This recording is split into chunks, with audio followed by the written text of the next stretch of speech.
So, Australia's back in the headlines. Well then, g'day mate. But not because an Aussie actor died of a drug overdose or because they've discovered a giant man-eating octopus, but because of a widely observed Muslim practice of avoiding physical contact among men and women. Now the public school that's allowing male students to refuse to shake the hands of women because of the students' Muslim faith. It's a move that's outraged many. Now you may be surprised to learn that Muslims aren't the only ones with awkward greeting formalities. Virtually every society has different greeting etiquette. Pour exemple, in Japan, in informal settings, they bow instead of shaking hands. In Thailand, they place their palms together at chest level and nod. In Russia, they kiss a woman's hand instead of shaking it. So you can imagine our surprise when, of all other weirdos out there, Muslims are singled out exclusively in this little storm in a teacup. First off, as we've explained, different cultures have different customs. They have nothing to do with misogyny or gender stereotypes. They're simply meant to draw boundaries and accommodate personal sensitivities. Now I know what you're thinking. All the examples I've cited have to do with different countries. So you say, when in Rome, do as the Romans do. But you have to understand, to us, this isn't about national borders, but about intrinsic values and religious beliefs, much like Jewish customs, which are strikingly similar.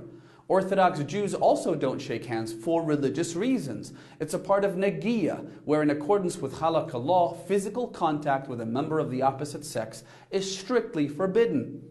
Knowing this makes it easy to pick up the morbid stench of hypocrisy of some pundits who unabashedly exempt other cultures, then go on to unleash their hatred squarely at Muslims.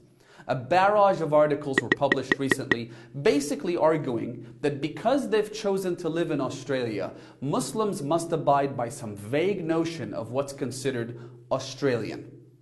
In many of these posts, the writers basically said, sure, Jews have similar laws, but let's focus on Islam simply because there are more Muslims than Hasidic Jews. They also posited that Muslims refuse to assimilate and are essentially anti-women. So, here's a quick question. Would you dare say the same about Orthodox Jews? Would you dare proclaim that Jews refuse to assimilate and that they reject handshakes because, as one commentator put it, they hate the gender of the person those hands are attached to? Go on. Write a piece berating Jewish practices too. Didn't think so. By the way, Muslim women also don't shake hands with men. Are women showing contempt or some ingrained prejudice against men? Are women being female chauvinists? Will you force them to touch men now because they're obligated to, quote, assimilate? Besides, how is relinquishing religious practices which harm literally no one a test for integration? This is exactly why racists and bigots go from hating one group to another in constant perpetuity.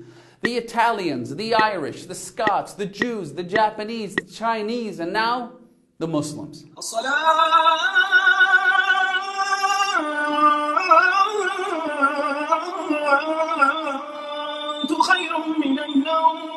Don't you ever get tired of hating?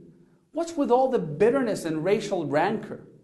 Is there no end to the self-righteous hubris of the superior race? Do you always need an antagonist to make you feel good? Maybe get some Xanax to help you calm down.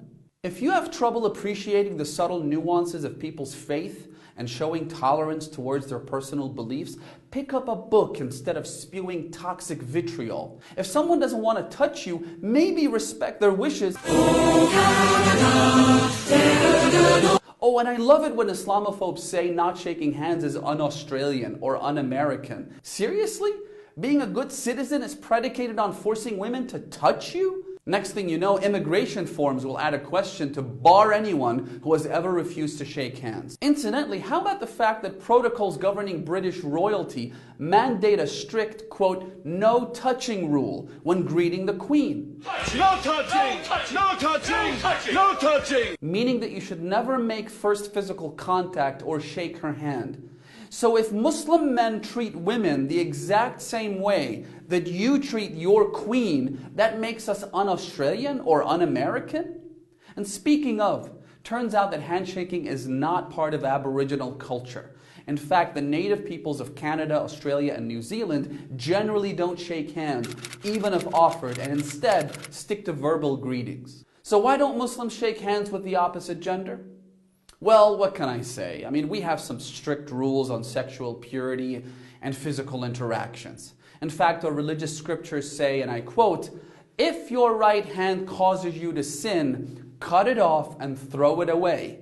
It is better for you to lose one part of your body than for your whole body to go into hell." Wait, I'm sorry. It looks like there's been a mistake. I had the wrong reference for the verse. It's not in the Quran, but the Bible, from Matthew 5:29 to 30. It's starting to make sense.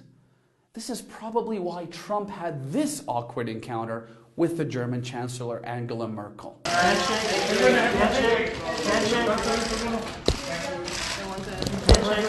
Thank you.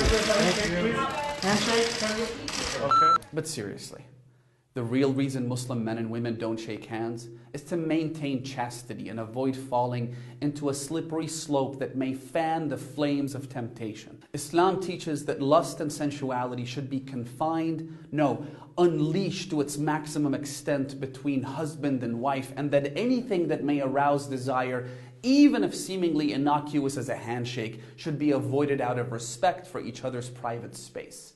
So be respectful, be courteous, but do so without touching. But we all know why this is happening. Muslims make a great punching bag. So keep throwing those sucker punches and demonize us simply for being different. Keep going at it as right-wing bigots most certainly will, so long as it feeds into popular paranoia and bolsters their political scoreboard.